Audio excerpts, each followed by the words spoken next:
popiše v Svetem pismu, ne, da je treba stalno, neprestano moliti, ne, sveti Pavel pravi, neprestano moliti. Kako to, a ne? In zdaj, ko sem pa že zbolela, bila tudi, a ne, sem pa videla, ker nisem v bistvu mogla tako moliti, ne, kot sem prej, ne, recimo z nekimi obrazci pa nekimi besedami. Ampak samo s tistem, da dihaš, da lahko moliš, a ne, da si v bistvu vse okrog tebe je Bog, a ne. In karkoli delaš, a ne, je tudi lahko molitev, a ne.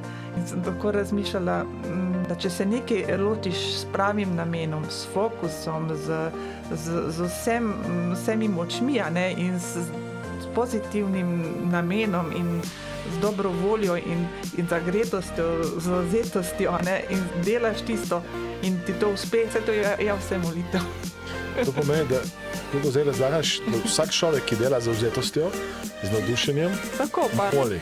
Ja, pravzaprav je to neke vrste molitev, a ne, ker v bistvu slediš tisto, a ne, kar imaš v sebi in ker Bog ti je nekaj dal, a ne, da narediš, a ne, da stvarjaš, a ne, ustvarjalnost, a ne.